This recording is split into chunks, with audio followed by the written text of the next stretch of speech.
Je vous emmène ici à Dax. Voilà la source d'eau chaude. Et l'on raconte qu'au temps des Romains, un légionnaire dont le chien avait des rhumatismes en avait marre de le voir souffrir. Il décida de le jeter dans la source d'eau chaude de la Nède. Aussitôt, le chien ressortit, guéri. C'est l'origine des sources thermales et de la renommée de Dax déjà au IIe siècle après Jésus-Christ.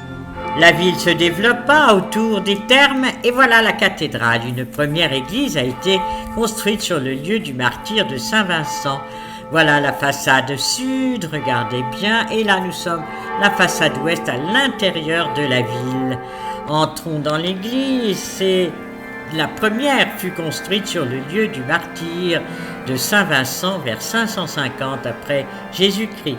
Elle fut détruite par les Vandales, les Sarrasins, les Normands, et en 1036, un siège épiscopal fut créé avec une nouvelle église. Puis, 1280, une cathédrale gothique qui s'effondra en 1646. C'est alors que Vauban fit le plan d'une église grecque. Regardez, elle ressemble énormément aux Invalides à Paris. 1719, elle est consacrée. Mais la façade, elle, est de 1894. Ici, le tableau de sœur Marguerite Routan, béatifiée à Dax le 19 juin 2021. Elle était née en 1736, à 21 ans, elle entre chez les Filles de la Charité, 1779 vient à Dax, et 1794, elle est condamnée à mort et guillotinée le 9 avril, avec l'abbé Jean Eutrope, prêtre réfractaire.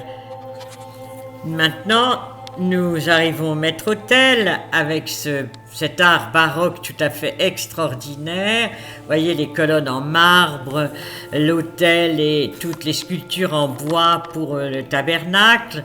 Et regardez la nef, ça ressemble vraiment aux Invalides à Paris. Voilà la clé de voûte.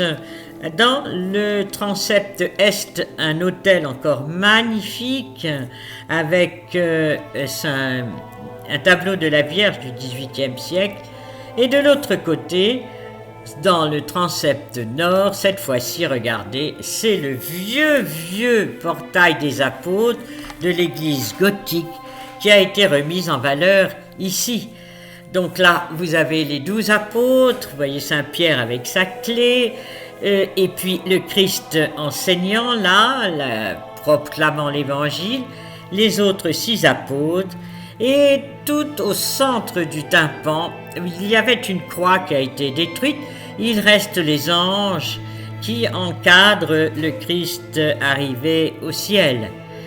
Dans les voussures, vous avez les rois d'Israël, les grands prophètes, les petits prophètes, et en dernier, tout à fait en bas, vous avez regardé l'enfer, enfin le jugement dernier, avec les gens en enfer. Et sous le tympan, c'est la vie du Christ, les miracles du Christ qui sont représentés, ce qui est un thème très original. C'est donc ce portail qui a été conservé. Saint Vincent de Paul, vous le voyez ici, ce magnifique tableau du XVIIe siècle avec l'enfant qui la porte. Le tombeau des évêques de Dax qui sont, vous voyez, sous le maître-autel.